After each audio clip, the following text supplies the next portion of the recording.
Hi, I'm Dr. Molly with Your Goals Physical Therapy. I spend a lot of my time helping people recover from back injuries, whether that's something that happened, just the other day, or maybe it's been problems that they've had for a very long time. And there is a few consistencies. There are things that they are doing throughout their day that add stress to their back that they're not even thinking of, because ultimately during the activity, it doesn't normally hurt. As in, it doesn't normally hurt their back while they're doing these things. And so they don't realize that they're actually stressing their back out. And then eventually their back gets so tired that it causes a lot of pain.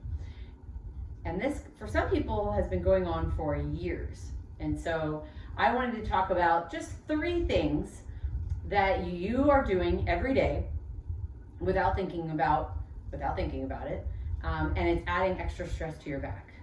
So the first thing is brushing your teeth. I know, how can brushing your teeth be a problem for your back? Well, when you stand at your sink, which is typically, hip height or lower, you have to bend really far over, and people tend to flex at this lower back. So you're just hanging out here to brush your teeth, and if you're following your dentist recommendations, it's 2 or 3 minutes of just bending forward. And after a while, that just adds stress to your back because those little back muscles are having to hold your whole body up. The second thing is sitting on your couch. Now, I know that your couch is perfectly comfortable. I'm not trying to insult your couch.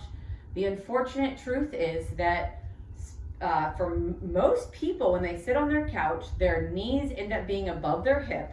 So if you're like looking at them sideways, their knees are above their hip, and that causes your back to round. And then if you have a couch like the one I have, they have a headrest which pulls your head forward, again, making your whole back round. Well, that doesn't sound like it's that dangerous, but all the muscles in your low back are actually designed to have a spine that doesn't curve outward, it's supposed to curve inward. This is what I mean, it's easier to see in visual. So your low back is supposed to have this kind of a curve, and when you sit on a couch, it ends up being this curve, if not like worse, right? Because we're all sitting kind of hunched forward.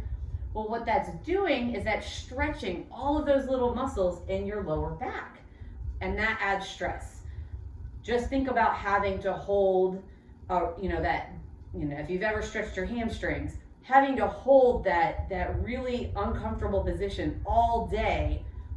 When we sit and we watch a movie for 2 hours on our couch and our back is being stretched in that position, that's the same thing that we're doing to our lower back muscles. And the third thing that people do without thinking about it, because that's just how we move in our day, is picking things up off the floor. So when I pick something up off the floor, especially if it's one of my kids' toys, right, I'm just gonna bend over and pick it up. And did you see how much flexibility that took out of my back? And that movement right there is something that adds to stress of your back. Because again, just like I was saying about the couch, when you're flexed forward, you're stretching out all these little muscles because they're actually supposed to be this position. And then I'm asking them to pick things up. Even if they're light, it's still having to pick my whole torso up, right? My whole back, or my whole upper body. And you do that enough times, and eventually those little muscles get super tired and spasm on you. And that's how most people end up with the first round of their back problems, where you end up with that huge muscle spasm that just grabs you and sends you to your doctor for muscle relaxers. So this is what I help people correct. I help people figure out ways to move inside their environment so that they're not adding undue stress to their low back. And I also help them figure out how to strengthen their abdominal muscles, which is what supports your low back and your hip muscles, so that you can then move in a safer manner for your lower back. Because your abdominal muscles and your hip muscles are the support system for your back. Everybody wants to have strong back muscles, but really those muscles are not designed to be strong in that way. they are designed to be stable or to help stabilize your lower back. But your stomach muscles and your hip muscles are the ones that are supposed to be helping you move your upper body and lower body throughout space, right? To be able to pick things up and, lean over to brush your teeth. Those activities are supposed to be done with hip and abdominal muscles. And just because of the way that society goes, where we sit so much, sometimes our abdominal muscles and our hip muscles don't really know how to do or how to function properly anymore.